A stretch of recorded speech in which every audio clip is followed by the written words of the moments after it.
저와 제 신랑이 만난 지 18년이 됐는데, 제가 판단했을 때 저희는 열렬한 연애를 하지 않고 서로 필요에 의해서 결혼을 하게 됐다고 생각합니다.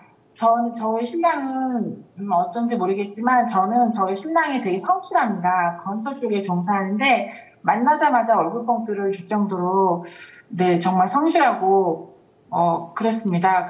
그런데, 결혼하기 전에도 소통은 안 된다고 느꼈습니다. 그렇지만, 살면서 내가 잘하면 내 말 잘 듣고 하겠지 해서 소통을 무시하고 결혼을 했던 게 지금 가장 마음을 아프게 하는 제 인생의 후회되는 선택인데요. 저는 교회에 다니고 있었습니다. 그런데 저희 친구들 따라 결혼식 전에 우연찮게 그 점을 보러 가는 곳을 친구들 따라 가게 됐는데 그때는 그 말을 그냥 기억하지를 못했었는데 살다 보니까 그곳에서 나오는 말이 너희 신랑은 하숙생이다. 하숙생이랑 결혼하는 거다. 하숙생 알지? 대학교 근처에 있는 하숙생, 너희 신랑은 하숙생이다. 오면 오는갑다, 가면 가는갑다. 너는 하숙생이랑 결혼하는 거다. 그랬는데요. 정말, 그리고 그냥 말을 스치고 말았는데, 정말 살다 보니 저희 신랑은 스님, 정말 하숙생이라는 표현이 딱 맞아요. 아이는 정말 낳았는데, 아이는 정말 제가 원하는 아들을 낳았습니다. 그런데 저희 신랑은요, 스님 제가 질문에 그런 표현을 했습니다. 길가의 돌멩이가 저는 더 친하다고. 저희 신랑하고 저는요, 정말 이런 표현이 스님이 이해가 되실지 안 되실지 모르겠지만, 일도 대화를 나눈 적이 없다. 그러니까 의견 일치를 한 번도 해본 적이 없다라는 표현이 딱 맞아요. 정말 이런 말을 나오는 것 자체가 너무 부끄럽지만 우연찮게 제가 정말 나락으로 떨어졌었는데 우연찮게 저는 이제 불교 관련 유튜브라든가 그런 쪽에 전혀 길을 열지 않는 사람인데 이제 우연히 법륜 스님도 사실 잘 몰랐는데 직문즉설이라는 거기에 그냥 우연찮게 클릭했다가 지금 제가 회복하고 이나마 좀 사람답게 살고 있습니다. 스님 저는 자살까지도 생각을 했었습니다. 근데 아이와 중교 때문에 자살을 하지 않았습니다. 신랑과도 한 번 헤어졌다가 또 헤어져 보니 제가 너무 두렵고 제가 저희 신랑도 막내고 저도 막내거든요. 그래서 우리 아이가 15살인데 아이가 20살 될 때까지 스님 말씀처럼 제 인생의 계획은 아이가 20살 될 때까지 5년 남았는데 5년 후의 삶은 아직 계획이 없습니다. 그리고 제가 또 한 번 제 경험담을 말씀드리자면 10년 동안은 정말 열심히 신랑과 대화를 하려고 노력했습니다. 그런데 10년 정도 노력하다 보니 인생은 안 되는 게 있구나. 아무리 노력해도 안 되는 게 있구나라는 걸 느꼈었고 제 스님 이거는 정말 이 가슴에서 한 30cm 정도 딱 이러면서 돌이 떨어지는 소리가 정말 들렸습니다, 스님. 저도 너무 생생하게 탁 소리가 나면서 공이 한 30cm 정도 돌멩이가 떨어지는 소리가 딱 듣는 그 순간 모든 게 포기가 됐고, 그 이후로는 포기하고, 신랑하게 전혀 원하는 게 없고 남남처럼 살고 있습니다. 그래서 저희 신랑은 돈으로 사랑을 표현하는 남자입니다. 그러니까 돈은 돈 안 줘요.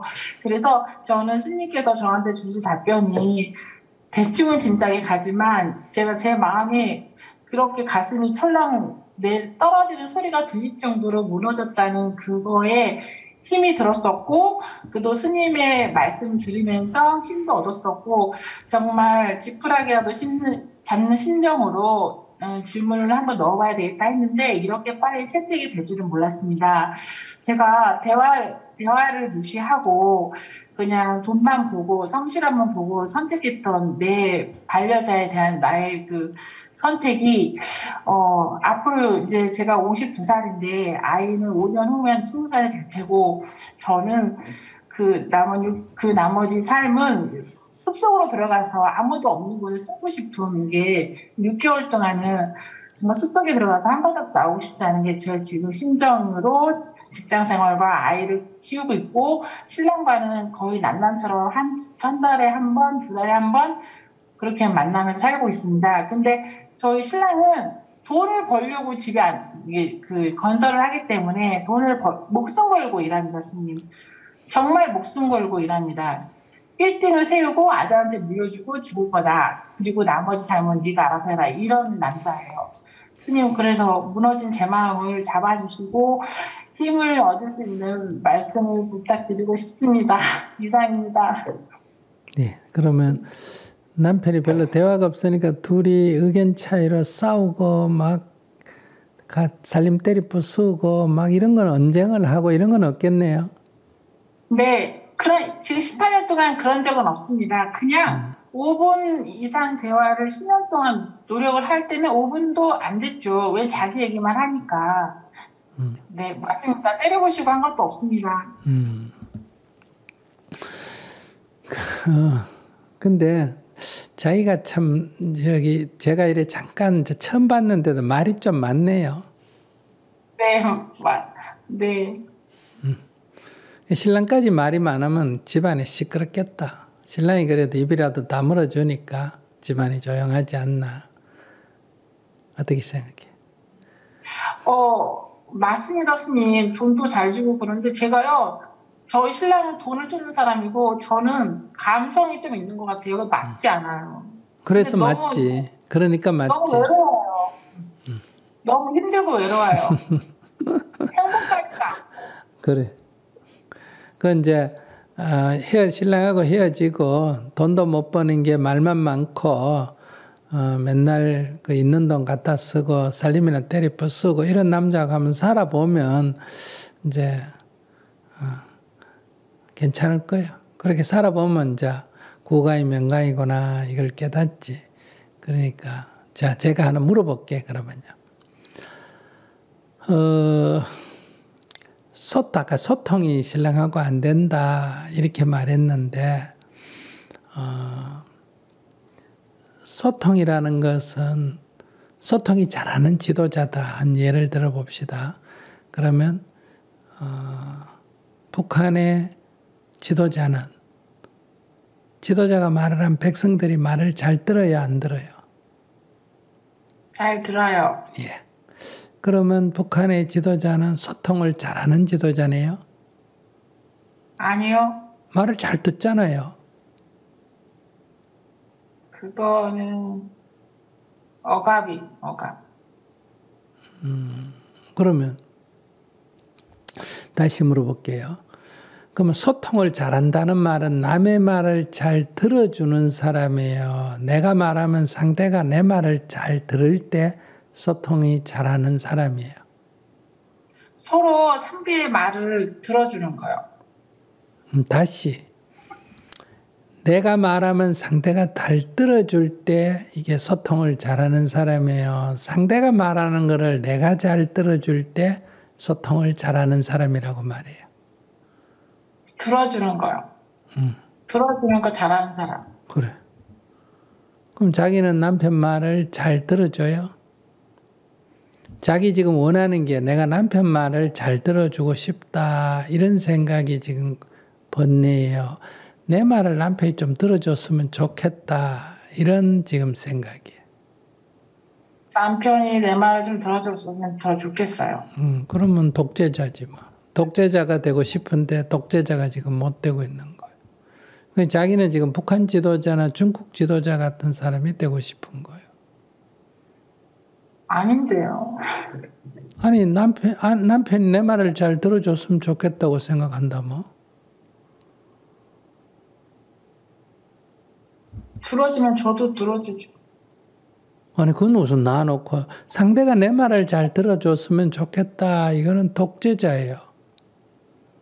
내가 상대의 말을 잘 들어주는 거를 소통을 잘한다 이런 말이에요. 그러니까 대통령이 국민들의 의사를 이렇게 잘 듣고 각계각층의 이 얘기를 귀담아 들을 때 이거를 소통을 잘하는 사람이다 이러지. 소통을 잘한다. 자기가 남편하고 소통을 하고 싶다 하면 내가 남편 말을 잘 들어주는 게 남편하고 소통을 잘하는 거예요. 근데 내가 말하면 남편이 내 얘기를 잘 들어줬으면 좋겠다. 그러면 그건 소통을 하고 싶은 게 아니고 독재자가 되고 싶은 거예요. 네. 이건 좀 자기가 관점을 잘 잡아야 돼요. 그러니까 내 말을 안 들어주고 내 말대로 안 해준다. 그러니까 내가 독재를 하고 싶은데 독재가 안 된다. 지금 자기 고민은 이런 거지. 소통을 잘하는 안 된다 이 말은 아니에요. 소통은 남편이 안 하는 게 아니라 자기가 안 하는 거예요. 그러니까 아이하고 소통이 안 된다 이 말은 내가 아이 말을 안 들어주고 있다 이 말이에요. 소통은 내만 하고 싶으면 언제든지 할 수 있어요. 상대의 말을 들어주면 그게 소통이 잘 되는 거예요. 대통령이 국민의 말을 각계각층의 말을 잘 들어주면 소통을 잘하는 사람이다. 이렇게 말하고 자기 말만 하고 남의 말을 안 들으면 뭐라 그러냐. 독재자라 그래요. 그러니까 자기는 지금 독재자가 되고 싶은데 지금 독재자가 안 되는 거예요. 독재자가 되고 싶다. 소통을 잘하고 싶은 게 아니라 독재자가 되고 싶은데 지금 독재가 안 되는 거예요. 인간이 말을 안 들어. 그래서 지금 자기가 답답하다. 근데 자기가 그렇게 이제 말을 안 들어주니까 아마 말이 좀 많아졌을지도 모르겠어요. 안 그러면 본래부터 자기가 말하기를 좋아했는지. 근데 그렇게 말하는 거에 대해서 말의 충돌, 갈등이 안 생기고 그냥 안 듣고 가버리고 그런 정도는 굉장히 양반이에요. 상대편 데려와서 이 증문즉설 해보면 어때요? 아내가 너무 잔소리가 많고 말이 많은데 쓸데없는 말을 많이 하는데 아이고 말을 대꾸 하려니까 싸울 것 같고 그래서 그냥 말 몇 마디 하면 말았다 이러고 그냥 나가버립니다. 이렇게 말할지도 몰라요. 그러니까 자기는 좀 둘러앉아가 아기자기하게 이런저런 얘기를 좀 하고 싶다. 그건 맞아요. 그러면 좋죠. 근데 상대는 그런 성격이 아니잖아요. 나는 둘러앉아가 야기자기 얘기하고 싶은 게 내 취향이고 내 성향인데 상대는 그렇게 그 무슨 앉아가 그런 쓸데없는 얘기하고 있나 이렇게 생각하거든요. 왜 경상도 자기 남편 경상도 사람이에요? 둘 다 전라도예요. 근데 왜 남편이 저 아버지가 경상도 남자는 하루에 3마디만 한다잖아요. 말이 별로 없잖아요. 그러니까 이것은 남편의 문제가 있는 게 아니에요. 그러니까 이렇게는 말할 수 있어요. 내가 원하는 남편은 아니에요. 내가 원하는 남편은 아니지만은 그러나 남편에 무슨 문제가 있는 건 아니에요. 돈을 못 버는 것도 아니고 돈을 벌고 충실하고 그것도 또 돈 벌어 갖다 주고 또 너와 자식들이 살도 있도록 내가 힘닿는 데까지 벌어가 해놓겠다고 생각하고 무슨 집안에 행패를 피우는 것도 아니고 폭력을 행사하는 것도 아니고 주사를 하는 것도 아니고 다만 내가 좀 이렇게 아기자기하게 좀 앉아가 차나 커피 마시면서 노닥거리고 싶은데 그걸 지금 안 해준다는 거 아니에요. 선생님 그게 안 되는 게 얼마나 힘든 건지 아세요? 힘드는 건 알아요. 근데 그거 하나 힘든다고 자기가 원하는 남자가 아니다. 이건 맞아요. 그런데 그런 대화의 상대를 꼭 남편을 통해 남편이 그런 취향이 아닌데 남편 나만 그렇게 하자면 왜 아까운 시간을 일해야 되는데 니하고 앉아가 이렇게 아무 쓸데없이 노닥거리냐. 맞아요. 나하고 딱 그 남자하고 나하고 딱 맞는데 나는 그 이해가 금방 되는데 난 누가 그러자면 왜 쓸데없이 그 노닥거리는 그 시간에 일을 하든지 책을 보든지 공부를 하지. 그래. 그거 아주 훌륭한 사람이에요. 그런데 그 사람이 낫고 자기가 문제가 있다는 건 아니에요. 근데 우리가 원하는 대로 다 살 수가 없다는 거예요. 세상이 내가 원하는 대로 되지 못한다. 그러면 나하고 그렇게 대화하고 노닥거릴 수 있는 남자는 또 돈을 못 버든지 불성실하든지 이런 일이 있고, 또 나하고 이렇게 대화는 안 되는 건 참 문제지만은 이 사람은 성실하고 또 자기 나름대로 일을 열심히 하고 이건 또 되는 사람이 있고, 그러니까 이게 칼 보고, 칼은 아주 날카롭고 단단한데 대신 부드러워라 하면 부드러워질 수가 없고, 손 보고 너 좀 날카로워라 한다고 날카로워질 수가 없잖아요. 그러니까 이분으로서 존중돼야 된다. 남편이 문제가 있는 사람은 아니다. 다만 내 취향하고 좀 안 맞다. 이건 저도 인정을 합니다. 그리고 자기도 문제가 있는 것도 아니고, 남이 보면 자기 보고, 진정해서는 한 사람은 자기 보고 막 그런 얘기하면 미쳤다 그럴 거예요. 미쳤다 그래요. 돈 잘 벌지, 돈 잘 갖다 주는데 뭔 그러니까. 스님 근데 저도 돈 잘 벌어요. 그래. 그러니까 충분히 이해가 돼. 근데 세상이 내 원하는 대로 다 안 된다. 그러면 이제 자기는 일단은 아이가 있으니까, 나빠도 한번 해보고 싶은 거 해보려면 아이가 20살 될 때까지, 대학 될 때까지는 조금 관점을 바꿔서, 살고, 그러니까 소통은 자꾸 내가 하고 싶은 말을 하려고 하는 건 내 욕구예요. 남편의 얘기를 들어주는 것. 말이 없으면 말없이 같이 앉아 있어 주는 것. 그 사람이 사업을 하는데 가서 말을 하지 말고 작업하는데 가서 가까이 가서 차 한 잔 갖다 주고 힘드시죠 하고 옆에 서 있어 주는 것. 이렇게 상대에게 필요한 일을 먼저 좀 한번 해봐라. 내 원하는 거 달라 자꾸 이렇게 하지 말고, 그렇게 해서 될 사람이면 18년 전에 벌써 됐지. 18년이 돼도 안 되겠어요?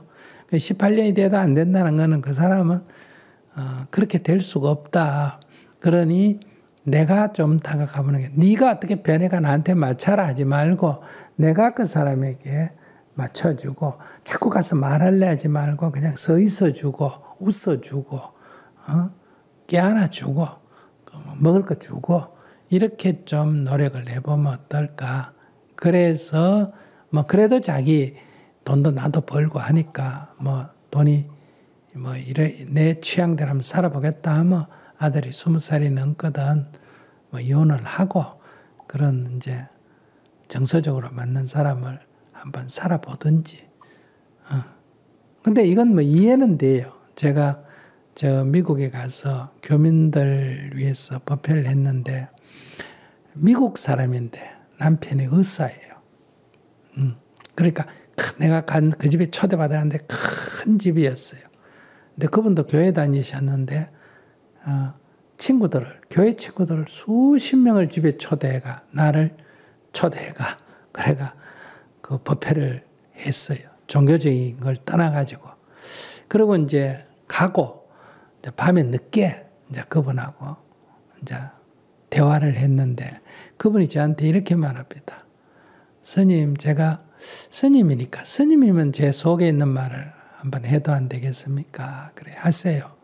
그랬더니 남편 너무너무 착하고 의사니까 돈도 많이 벌고 사는데 아무 불편이 없다는 거예요. 남편에 대해서 불만도 없고 근데도 가슴이 답답하다는 거예요. 그래서 그분이 웃으면서 이래 말했어요.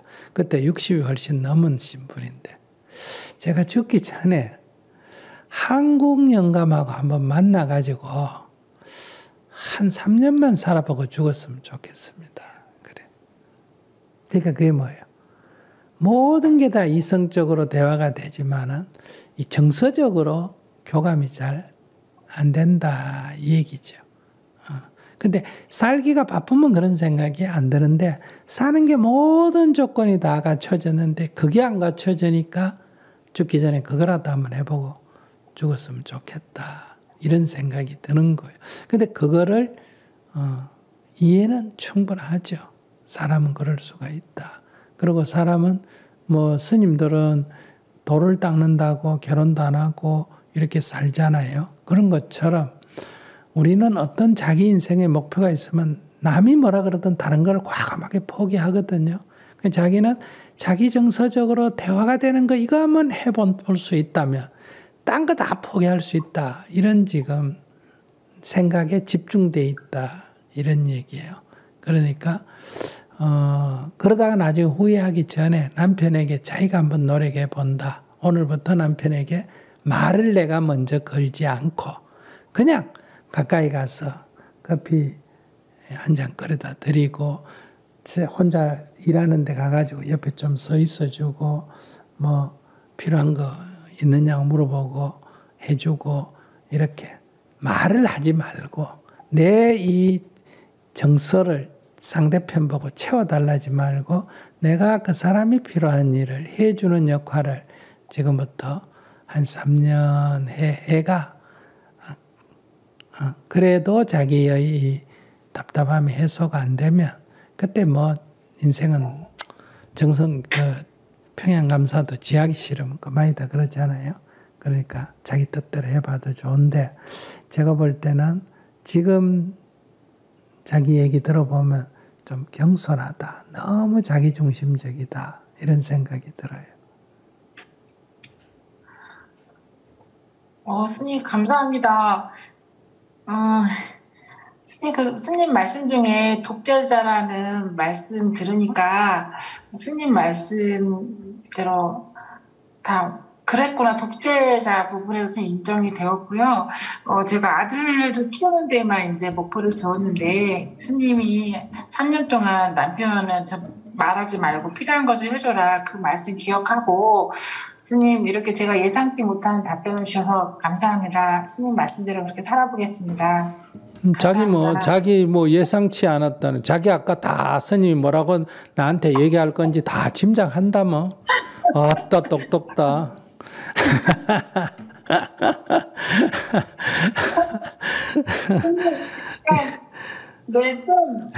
좀 답답한 마음이 좀 시원해졌어요. 네. 감사합니다, 스님. 네.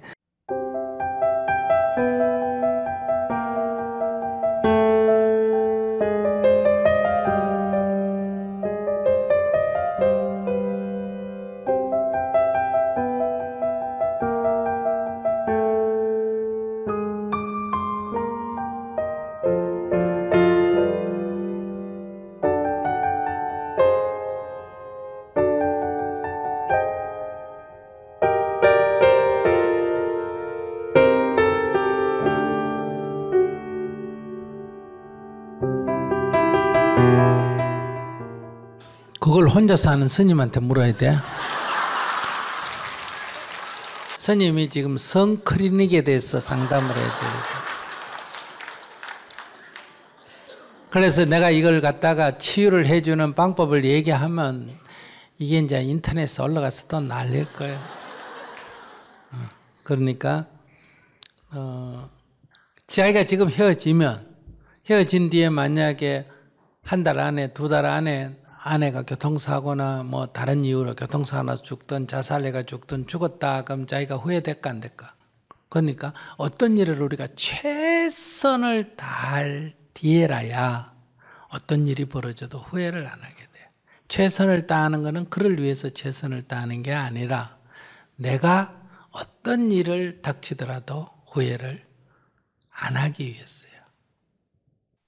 그러니까 이것은 그녀를 위해서가 아니라 나를 위해서 자기가 최선을 다해야 된다. 이 수많은 사람들이 이게 부모가 연세 드실 때 그때 시름 때문에 거기 사로잡혀가 했다가 부모 돌아가시고 후회하고 부부지간에도 헤어지고 후회하고 이러거든. 자기 지금 갑자기 부인이 나중에 알고 봤더니 부인이 딴 남자가 있다 지금. 그럼 자기가 속으로 기분이 단자 됐다 이렇게 될까 질투심이 생길까. 그래서 내가 있을 때 잘해라 자꾸 이렇게 하는 거예요. 부부니까 잘해라가 아니라 좋은 감정으로 만났고 자기가 약간 지금 자기 어려울 때 도와줬기 때문에 부부나 연인을 떠나서도 지금 인생의 빚이 좀 있잖아. 예. 그럼 좀 갚아야 될 거 아니야. 아니 자기 지금 3년을 뒷바라지 해줬는데 결혼해가 1년 방성소 좀하고 그걸 못 견뎌 그만두겠다고 그러나? 그러니까 그건 너무 자기가 이기주의야. 그렇게 헤어지더라도 몇 년간 빚을 좀 갚고 헤어져. 응? 빚도 안 갚고 그냥 그러면 어떡해. 그러고 그거는 이제 그 전문의한테 상담을 하면 그 여자하고의 관계에서 부인하고의 관계에서 성적으로 이게 씨름이 일어나는 게 가까이 가기도 싫고 안 그러면 재미도 없고 흥이 안 나고 할 때 자기에게 조금 저게 필요해. 그 원인 규명이 좀 필요해. 그 원인 규명을 해보고 그것이 치유하기가 어렵다. 이러면 그거는 이제 행복을 위해서 이혼 사유가 될 수는 있어. 무슨 말인지 알겠어요? 근데 그건 치료를 좀 해야 돼. 이런 경우 부부지간에 굉장히 많아. 근데 아내는 자기한테 이렇게 성적인 호기심이 전혀 없는 아내도 자기가 그냥 가까이 와도 자기가 싫어해서 지금 관계를 안 하나? 그 아내는 계속 원하고 있는데 제가 좀 계속 피하고 있습니다. 그러면 저희가 이혼을 해줘야 되겠다. 나를 위해서가 아니라 아내의 그 결혼, 이게 삶의 행복을 위해서 자기가 물러나 줘야지. 만약에 그렇다면, 그건 왜냐하면 우리가 상식적으로 그건 도리가 아니야. 상식적으로 도리가 아니다 이거야. 결혼해가 살다가 애 데리고 저 미국 가가지고 애 공부시키다 가는 거, 그러면 이혼해주고 가야 돼. 그것도 상식적으로 도리가 아니야. 근데 우리는 지금 이런 게 너무 그 부부라는 건 헤어질 수도 있고 만날 수도 있는데 만나서 살 동안은 서로의 약속을 지켜내야 돼. 그러니까 그거는 지금 부인은 문제가 없다는 얘기네. 그러면 자기가 치료를 받아야 돼. 요건 조금 자기가 알아보면 심리적인 어떤 저항감, 자기가 어릴 때 입은 어떤 상처 이런 거하고 관계가 있을 거예요. 치유를 했는데도 도저히 안 된다. 치유가 도저히 안 된다면 그거는 부인한테 자기가 솔직하게 얘기해야 돼. 자기가 도저히 이렇게 당신만 만나면 그냥 성적인 흥분이 있던 흥분도 가라앉아 버린다. 그 도저히 안 된다. 이런 고백을 한 적이 있나 없나 하지. 부부가 돼서는 그런 얘기를 한 적 없고 연애할 때 초반에 성적 호감이 치료를 받는다고 어떤 게 생길까요? 전문적인 치료를 받으면 회복되는 게 다 회복되는 건 아닌데 회복될 확률이 높아.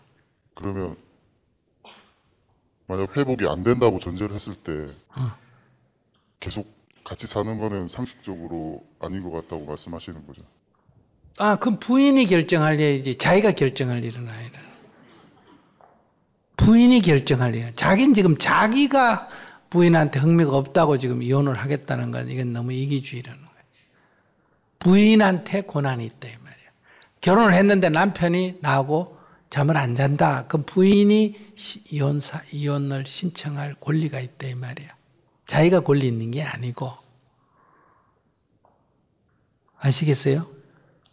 결론에 자꾸 먼저 신경 쓰는데 살기 싫으니까 자꾸 결론만 생각한다. 그렇게 해서 한다면 이제 자기가 부인한테 고백을 해야 돼. 내가 그래서 미안다. 그러니까 부인이 그래도 나는 당신하고 살고 싶소 하면 그 다음에 이제 공이 자기한테 넘어오는 거야. 살지 안 살지를. 근데 부인이 이게 회복이 안 된다면 내가 못 살겠다 하면 그러면 이혼 청구할 권한이 있으니까 이혼 청구를 해라. 그럼 내가 이혼을 해주겠다. 그래서 당신도 행복하게 살아라. 이렇게 얘기해 줘야 되고. 근데 그거를 아내가 믿을 수가 없잖아. 그럼 의사가 그걸 도와줘야 된다 이 말이야. 이런 문제로 인해서 이 사람은 당신을 만났을 때 이게 안 일어날 이유가 있다. 근데 이게 치유가 안 된다. 의사가 이렇게 얘기해 주면 그 다음에 이제 부인도 그걸 받아들이고 거짓말하거나 안 살라고 그런 게 아니라 노력을 하는데 안 된다. 그럼 이제 거기에 대화가 오고 간다는 거예요. 이런 노력을 먼저 해야 된다면 자기가. 그러면. 그리고 부인이 원하면 자기가 3년 뒷바라지를 받았다니까 최소한도 몇 년은 살아줘야 된다. 3년은 살아줘야 돼요. 부인이 원하면. 그러고 밥하고 빨래하고 이거는 부인이 자기보다 돈도 잘 벌고 일에 더 집중하면 왜 남자가 돈 벌어야 돼? 그런 거는 괜찮습니다. 그렇고 청소하고 빨래하고 하면 되지. 시대가 바뀌었어. 옛날하고 틀려. 자기는 그렇게까지 살 필요가 있겠냐? 그건 나 충분히 문제 제기할 만하다 하는데 적어도 노력을 하고 결론을 내려도 된다. 왜 그러냐면 그 여자를 위해서 노력하라는 게 아니라 그게 현명하되게 그 여자를 위해서가 아니에요. 자기를 내가 온전하게 만들어 가라. 이런 얘기의 핵심이에요. 알겠습니다. 네. 안녕하십니까? 네. 제가 두 가지 질문이 있는데요. 첫 번째는요, 이제 30대가 넘은 나이에서 미국에 와서 새롭게 살고 있는데요. 네.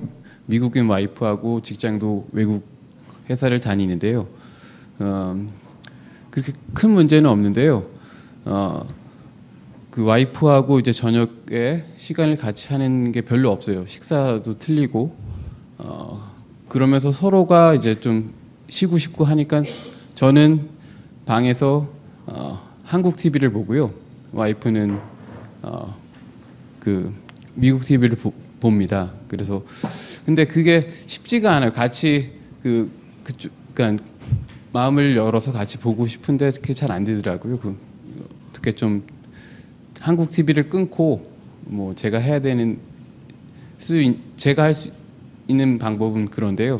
그러니까 어떻게 하면은 좀 효과적으로 이런 걸 해결할 수 있을지. 효과적으로 해결하는 제일 좋은 방법은 내가 한국 TV 끄고 미국 TV 같이 보는 거예요. 제일 좋은 거는 아시겠어요? 그게 제일 좋은 방법이에요. 두 번째 방법은 미국 TV 같이 반복, 한국 TV 같이 혼자 반복 이렇게 하는 방법이에요. 그럼 왜냐하면 나도 조금 즐겨야 되니까 미국 TV 같이 보다가 어떤 날은 여보 미안해 나 지금 한국에서 중요한 기사가 있으니 한국 TV 좀 볼게 이러고 가서 좀 보고 오고 이렇게 조절을 하는 수밖에 없어. 같이 살려면 예. 이걸 가지고 벌써 TV 보는 것 같고 니 보고 난 나 보고 이랬을 때 이건 벌써 약간 정서적으로 교류가 벌어지거든. 그럼 대화할 때 같은 TV를 봐야 대화할 때 무슨 그게 약간의 공감대가 있는데 완전히 딴 쪽으로 자꾸 흘러가면 이게 정서적 교감은 갈수록 없어진다고.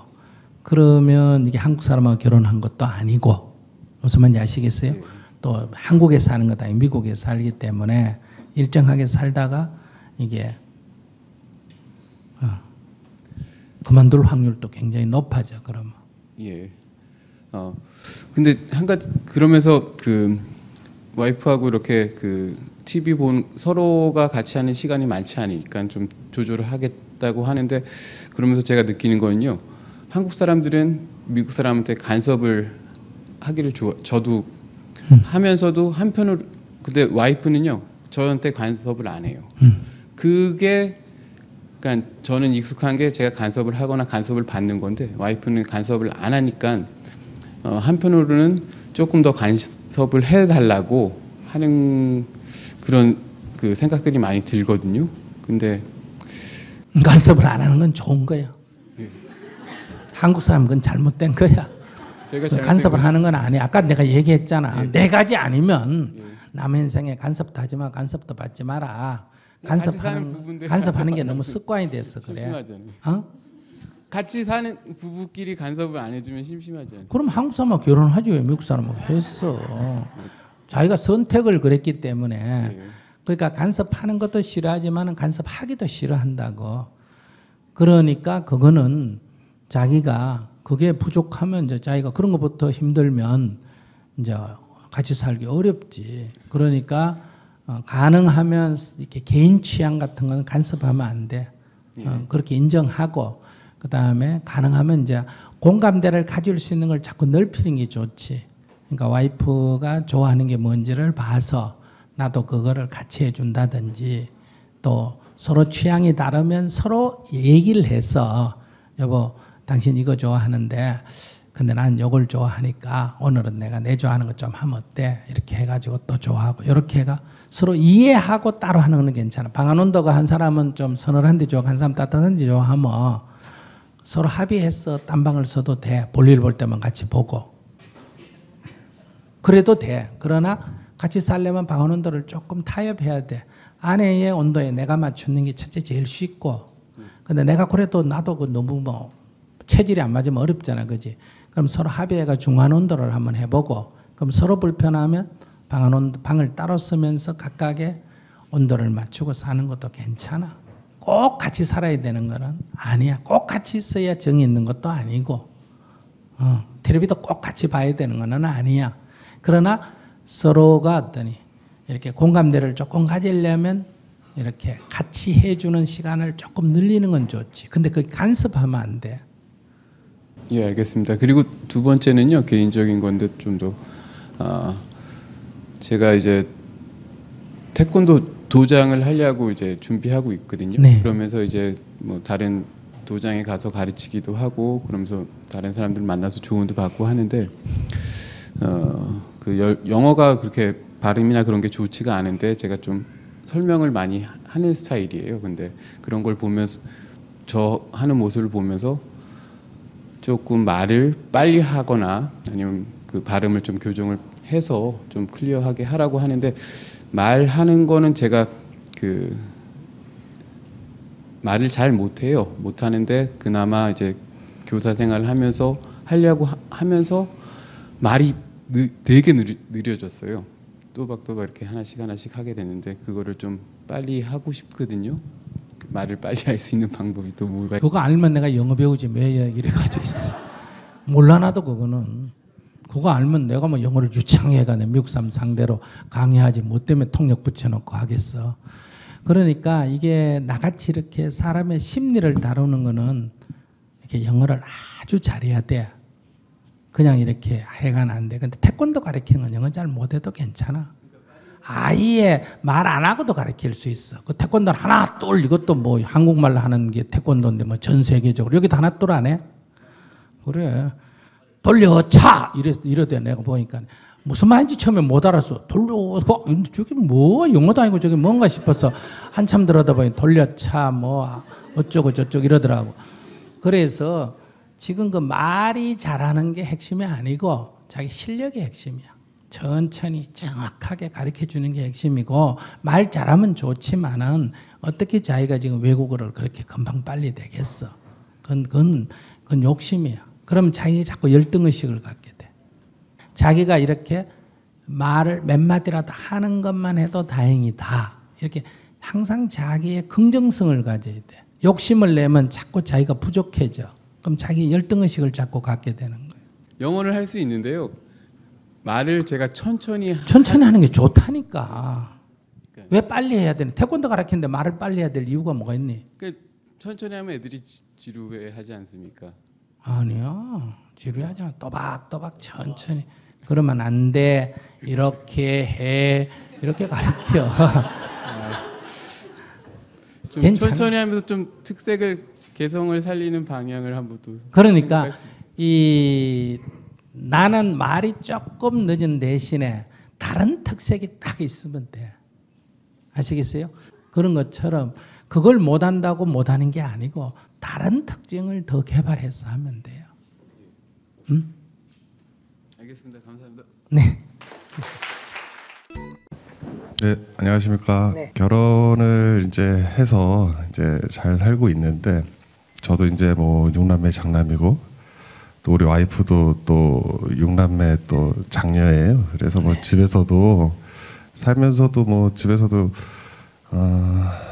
뭐 아버지 대신으로 책임과 의무를 갖고 하라고 했고 또 살면서도 뭐 집이 좀 어려운 과정에서도 뭐 대학도 뭐 벌어서 다니고 동생들도 뭐 학비도 좀 거들어주고 이렇게 하면서 살았어요. 근데 우리 와이프는 어머니가 좀 일찍 돌아가셔가지고 중학교 2학년 때 이제 돌아가셨는데 뭐 동생들 이렇게 거들면서 이렇게 뭐 힘들게 이렇게 자기도 공부도 하고 이렇게 살았는데 그래서 뭐 부모님께서도 잘해주라고 하고 저도 또 뭐 또 이심전심 같은 그런 마음으로 진심으로 이제 잘해주려고 동생들도 내가 좀 이렇게 하려고 이제 그렇게 했습니다.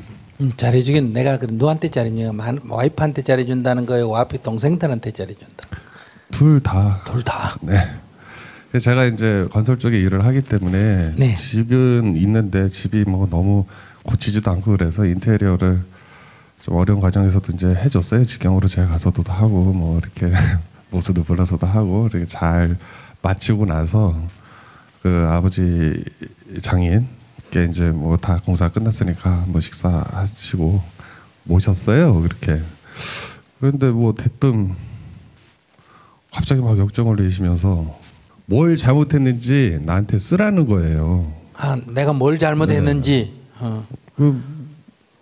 뭐 너무 당황해가지고 뭐난그 뭐 집 고쳐주고 뭐 잘못할 게 없는데 그 다음부터 이제 제가 화병이 생겼습니다. 그래서 한 3년. 네 뭘 잘못했는지 네 써 이랬는데 네. 그래 못 썼어요? 아니 뭐 술 뭐 담배 뭐 요 정도 이제 썼는데. 아, 내 술 먹었다, 담배 피웠다 이렇게 썼어요. 네. 동생들 앞에서 그렇게 너무 내가 속이 상하더라고요. 그래서 한 3년 됐는데 그리고 와이프랑도 사이가 그렇게 그 다음부터 그렇게 좋아지가 않더라고요. 아니 장인이 그랬는데 와이프하고 사이가 나빠졌다고? 아니 닮아서 술 좀 먹으면 자꾸 생각이 나고 그래서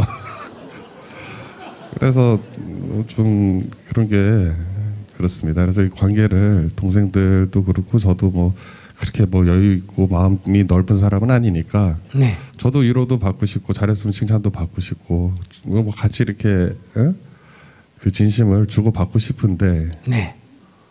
전 그 장인 어른에 대한 그 마음을 잘 모르겠습니다. 그래서 그 이후로는 크게 교류가 없어요. 저도 뭐 마음으로 진심으로 가서 인사도 드리고 해야 되는데 그런 마음이 없고 내가 하고 싶다. 장인한테 이제 한번 뭐 해주고 그러니까 그냥도 아니고 집 고쳐주고 잘해줬는데 칭찬받기는커녕 네 죄를 네가 알렸다 이렇게 한번 꾸짖음을 듣고부터는 아예 그냥 꼴도 보기 싫다. 그 다음에 마누라까지도 꼴 보기 싫다. 그 영감 닮아가지고 이야 덩치값을 좀 해라. 덩치값을.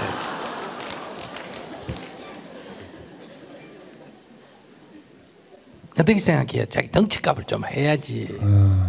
그러게 뭐 그 스님 말씀을 이제 뭐 시간 있을 때 이렇게 차에서도 듣고 이제 하는데 그래서 온 길에 뭐 큰 고민이라고 생각은 안 하고요. 그래서 비닐봉지를 하나 자기한테 줬어. 네. 이 너 거다. 이렇게 줬단 고맙습니다. 말이야. 자기 이제 선물인 줄 알았어. 그래가 스님이 주신 선물을 탁 열어보니까 과자 껍데기, 사과 껍데기, 뭐 온갖 쓰레기가 가득 들었어. 그러면 자기는 그거 가지고 어떡할래요? 스님이 주신 선물이니까 집에 보관할 거예요? 쓰레기통에 버릴 거예요? 네, 쓰레기니까 버려야 되겠습니다. 만약에 자기가 그 쓰레기 봉지를 집에 갖다 놓고 매일매일 한 번씩 열어보면서 스님이 나한테 어떻게 이런 쓰레기를 줄 수가 있느냐 해도 너무했다 그러면서 아니 이건 사과 껍데기잖아 이거는 과자 껍데기잖아 이래가 짜증 좀 내고 놔놓고 또 이튿날 아침에 일어나가 또 열어보고 또 성질내고 이튿날 아침에 또 열어보고 또 성질내고 이래가 3년을 열어보고 성질을 낸다. 그러면 그 사람은 어떤 사람이에요?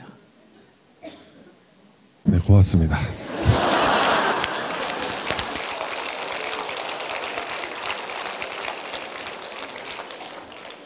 물을 게 없어졌어요? 아따 영리하다. 네, 앉으세요. 그럼. 그러니까 이제 조금 둔해야 이 법문이 재미가 있어요. 왜냐하면 그래야 자꾸 이해시키려고 설명을 하다 보면 여러분들 알아듣는데 저렇게 너무 똑똑해 버리면 여기 지금 절반은 무슨 소리지 이래가지고 지금 뭐라고요? 뭐라 그랬어? 뭐라고? 왜 갑자기 장인 얘기했는데 쓰레기는 왜 나왔어? 이러고 마는 거예요. 그러니까 사람의 입에서 나온 말 중에 이렇게 진실한 말, 부드러운 말, 위로의 말 이런 거는 예쁜 선물이라면 욕설이라든지 거짓말이라든지 이런 건 뭐다? 쓰레기, 말의 쓰레기다 이 말이에요. 그러니까 말의 쓰레기를 나는 선물 받으려고 이렇게 잘했다고 이제 선물 받으려고 딱 기다렸는데 쓰레기 봉지를 하나 받았단 말이에요. 그러니까 화가 나지. 그날은 이해가 돼.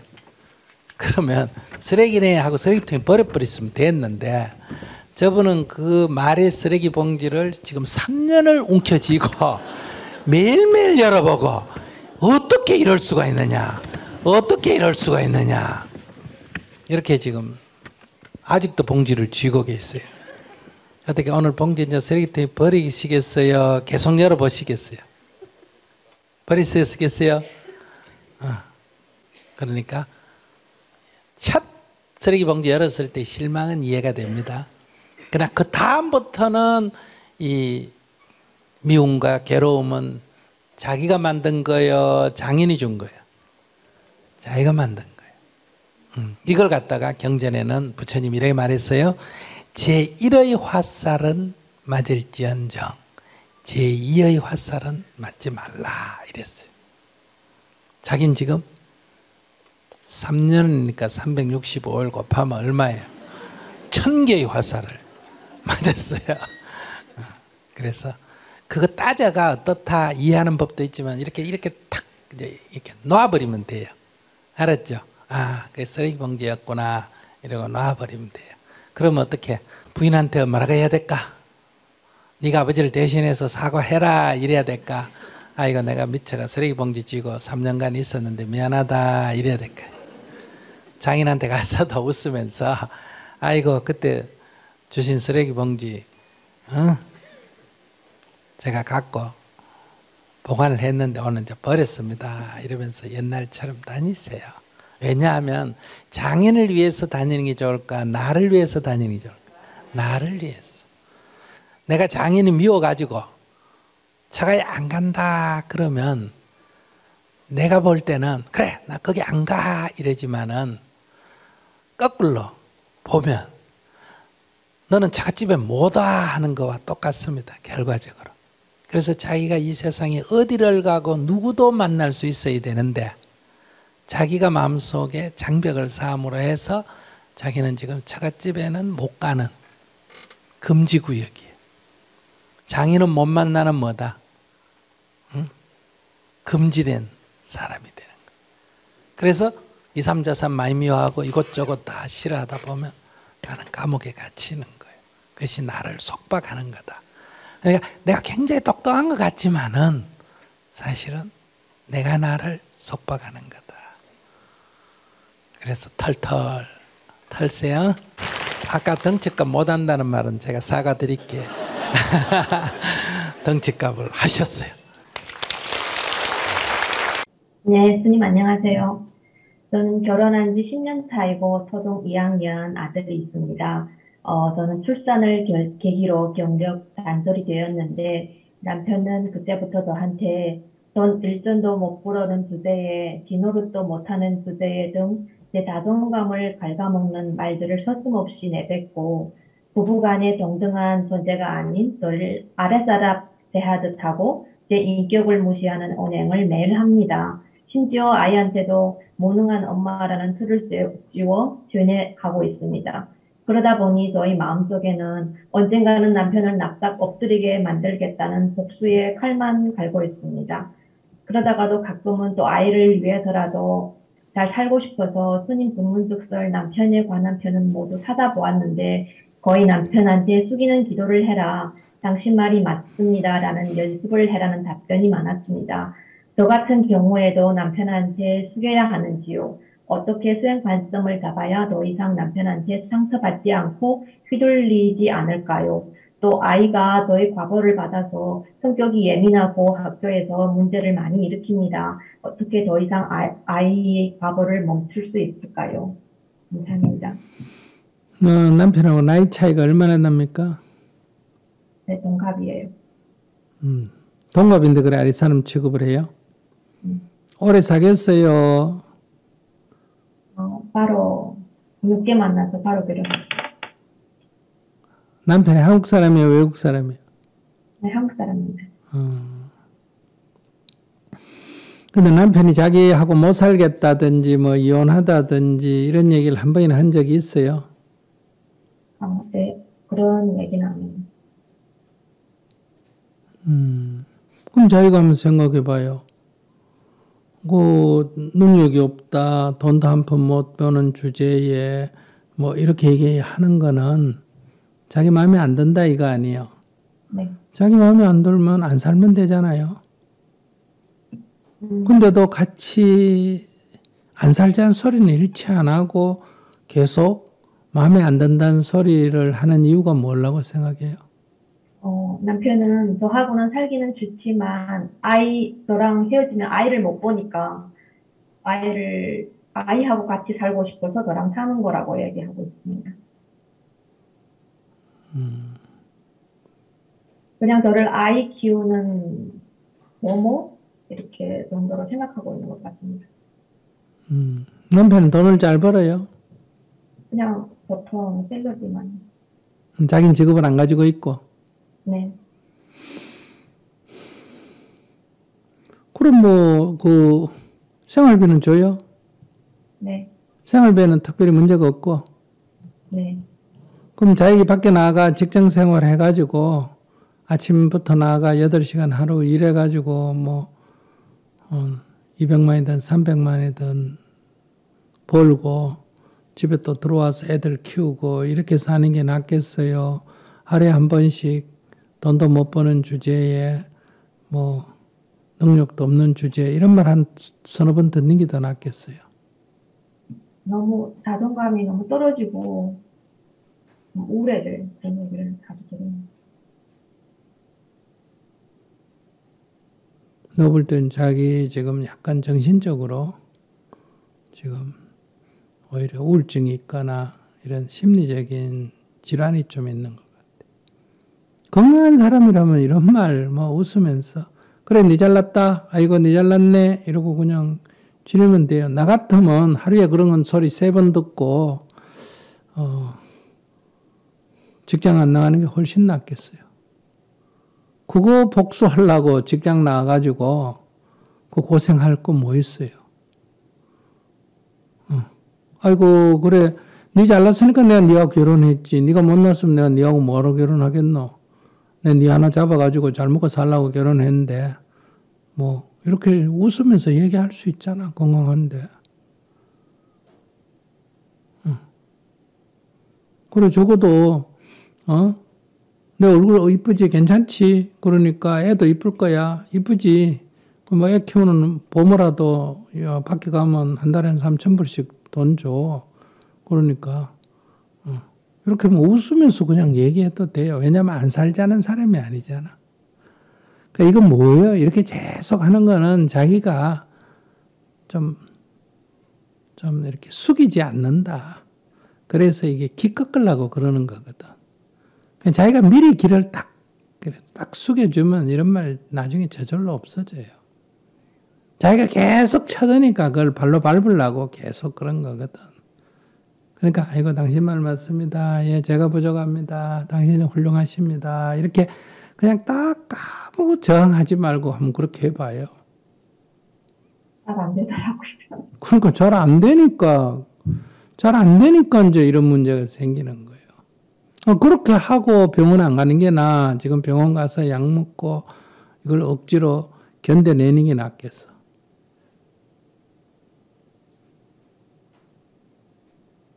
자기가 남편하고 결혼할 때는 남편이 좀 괜찮아 보여야 결혼한 거 아니에요? 네. 괜찮아 보였다. 자기가 봐도 괜찮다 하면 괜찮은 사람 괜찮다고 인정해 주면 안 되나? 너무 안아 모이면서 사람을 대하는 게. 싫어요.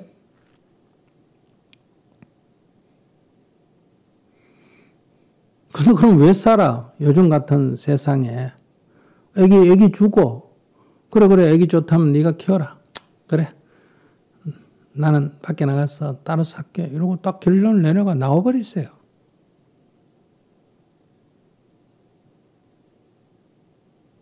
그 생각도 했었는데 또 아이가 너무 불쌍하고 엄마 없이 크는 게 좀 마음에 걸려서. 아니, 딴 여자 들어와가지고 자기보다 잘 키울 수도 있잖아요. 엄마가 이렇게 우울증 비슷하게 이렇게 심리적인 위축감에서 자기 남편한테 보복하려는, 자기 아버지한테 보복하려는 여자하고 엄마로 삼는 것보다 딴 여자가 낫지. 딴 엄마가 낫지.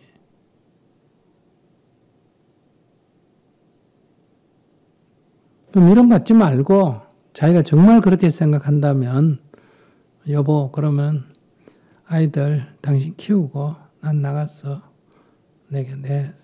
뭘 해도 내가 살게 이러고 내일이라도 딱 인사하고 안녕히 계세요 여보 그동안에 감사합니다 이렇게 하고 나오면 돼. 애를 누가 키우니 조건을 붙이고 이혼을 서류를 꾸미고 이러면 이게 또 논쟁이 되고 싸움이 되거든. 이혼할 필요도 없고 그냥 나와버리면 돼. 자기가 정말 그렇다면. 그렇게 해서 이 세상에 태어나서 왜 그렇게 위축되고 바보같이 살아? 이 좋은 세상에. 지금 뭘 하고 살아도 밥 먹고 살 수 있는 세상에서 뭘 그렇게 비굴하게 살아. 그러니까 오늘 당장 여보 당신 말 맞아. 당신 훌륭하고 그러니까 당신 애들 키우고 잘 살아. 나는 나가서 나도 내가 돈 벌고 내가 살아볼게. 그래서 당신이 나중에 나 인정해주면 그때 돌아올게. 인정 안 해주고 딴 여자 있으면 딴 여자하고 살아도 돼. 나는 사람으로 태어나 사수를 살아도 좀 당당하게 살고 싶은데 당신하고 같이 있으니까 너무 위축이 돼서 내 힘들어. 그러니까 당신 나쁘다는 게 아니라 나도 왜 프로그램이 100년도 넘었잖아. 인형의 집인가 뭔가 있잖아. 왜 노르웨이 작가가 로라의 집 나오는 얘기 있잖아요. 요즘 얘기도 아니고 100년도 더 된 얘기인데 딱 나와버려. 애를 위해서 이런 생각 하지 마.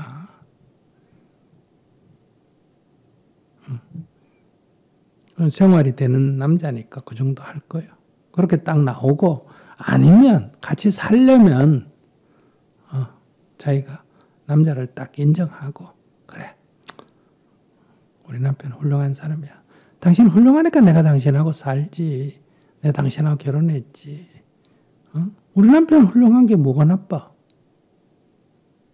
그럼 내가 남편을 꼭 짓밟아야 좋을 이유가 뭐가 있어? 내 남편을 내가 밟아가 뭐해? 훌륭하다고 훌륭하다면 당신은 왕이로소이다. 그래 네 왕해라. 내가 무술이 할게. 이렇게 딱 인정해주고 살면 되지. 저는 동등한 존재로 부부로서 동등한 존재가 되려면 집을 나와야지. 지 원하는 것만 하려고 한단 말이야. 지 원하는 거. 돈은 네가 벌고 대우는 다 받고. 그거 순 욕심이야 그거. 정신 차려야 돼. 지금 시대가 어느 시대인데 아직 지 원하는 대로 하려고 그래. 남편하고 동등하려면 자기도 나가고 돈을 벌든지. 딱 집을 나와버려 지금 당장. 정말 그렇게 생각하면.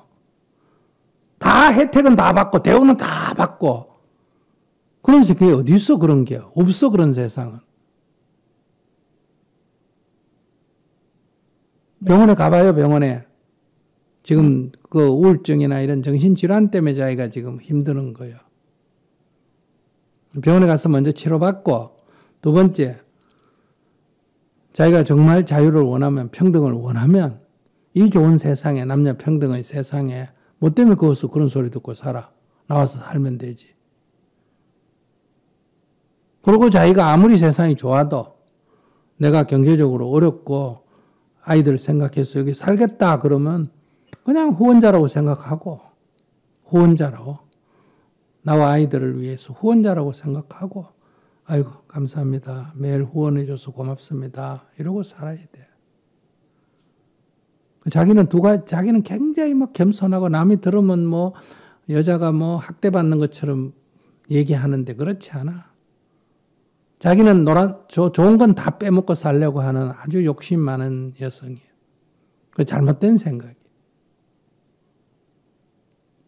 그리고 일단 병원에 가야 돼. 자기 지금 우울증이에요. 지금 이 정신적으로 안 좋기 때문에 이런 온갖 얘기가 다 막 힘드는 거예요.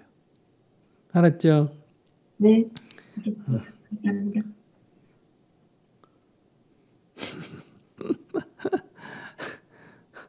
왜 결혼을 해가지고 이렇게 울면서 살아? 요즘 같은 세상에. 길거리 가서 내 같으면 깡통 갖고 동양을 얻어먹더라도 혼자 살지. 네. 스님 말씀 감사합니다. 저는 좀 더 당당하게 살아보도록 하겠습니다.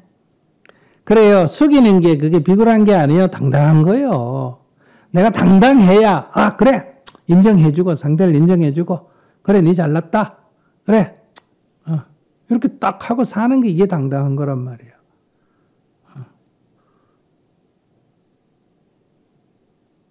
그렇게 좀 관점을 당당하게 살려면 딱 상대를 인정하고 그런 얘기하면 그래 네가 잘났으니까 내가 니하고 결혼했지. 니 같은 사람을 알아보고 니하고 사는 나도 괜찮은 여자야. 니 지금 잘 모르지만은 이러면서 웃으면서 농담 대가면서 살고 그게 뭐 내가 이 나이에 뭐 요즘 같은 세상에 뭐 그런 소리 듣고 살 게 뭐 있노? 이렇게 생각하면 그냥 니 애 좋아하니까 그럼 애 니 키우고 니 능력 있는 여자 만나가 잘 살아라. 난 나가서 뭐 청소를 하든지 뭐 쓰레기를 줍든지 내가 알아서 살게. 이렇게 딱 입장을 굳히든지 이래야지. 무슨 뭐 고수 살면서 뭐 얘기는 남편이 나를 바르게 얘기해주고 뭐 대우도 동등하게 해주고 안 그런 남자를 만나가지고 자꾸 그런 얘기해봐야 그 해결이 안 되잖아요. 그러면 좋지. 자기 얘기한 대로. 저도 농사 짓는데 3일마다 비가 한 번씩 오고 온도도 너무 안 덥고 이러면 얼마나 좋겠어. 그런 거는 꿈이야, 꿈. 이렇게 공상을 하고 인생을 산다. 스님 만나 뵙게 되어 영광스럽습니다. 네. 제가 이제 결혼을 2달 앞둔 예비 신랑입니다. 네. 그 와이프 될 사람이 좀 자존심이 너무 세고 이제 욕심도 많습니다. 네. 그 여자친구 계속 보아왔던 지인들도 하나같이 성격이 강하다. 네가 잡혀 산다. 이런 우려스러운 이야기를 참 여러 번 많이 들었습니다. 네. 결혼하고 나면은 그 와이프를 어떻게 대해야지 화목한 가정을 이룰 수 있을까 여쭤보고 싶습니다. 그 마이크를 앞 사람한테 줘봐요. 자기가 하면 대답해봐. 난 결혼을 안 해봐가 대답을 못 하겠어.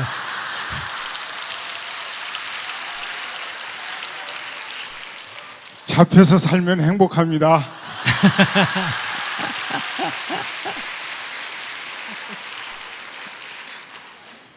근데 왜 그런 여자를 왜 좋아해요? 근데 그것 좀 자기 주장이 강하고 한데 또 그 주변 사람 챙기는 것도 잘합니다. 그래서 어떤 반전 매력이 또 있습니다. 그러니까 자기가 챙겨주는 것에 지금 좀 호감이 가는 거예요? 그냥 매력이 있습니다. 이유를 모르겠습니다. 뭐 챙겨주는 것에 자기가 호감이 있다면 자기가 약간 무의식 세계에 좀 의지심이 있는 거예요. 엄마를 좀 그리워하는 것 같은데. 엄마가 잘 못 챙겨줬나? 아니다. 그럼 앞에 얘기하시는 분들은 잡혀 살아야 돼요. 애라는 건 엄마한테 잡혀 사는 거예요. 원래가. 잡혀 살겠습니다. 그러니까 이걸 자꾸 이기려고 하면 가정만 시끄러워지거든요. 그러니까 무조건 져주면 돼. 무조건 져주고 아이고 여보 알았어 그렇게 하지. 근데 내가 아내의 노예요 노예는 아니에요. 내가 아내 될 사람의 노예예요 노예는 아니에요. 아닙니다. 노예는 아닙니다. 그러면 지 하고 싶은 대로 하면 돼요. 그런데 둘이가 얘기할 때는 뭐든지 맞춰줘야 돼. 오늘 저녁 일찍 들어와요. 알았어. 빨리 올게. 이러고 늦게 들어오면 돼요.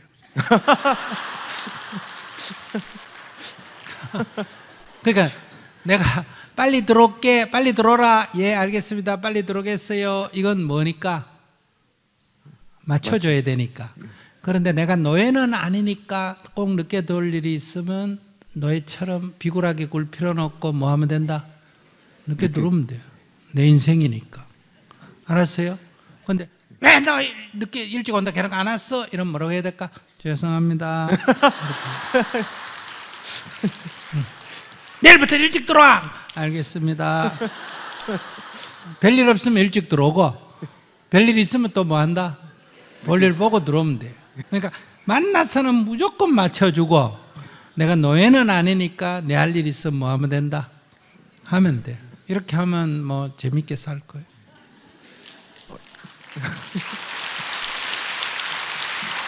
나는 그런 게 싫었어. 혼자 사는. 자기는 결혼하겠다니까 그 정도는 맞춰줘야 그래도 결혼 생활을 하지. 그것도 안 하겠다면 자기 하지 마라. 막상 듣고 보니까 그 적성에도 맞을 것 같습니다.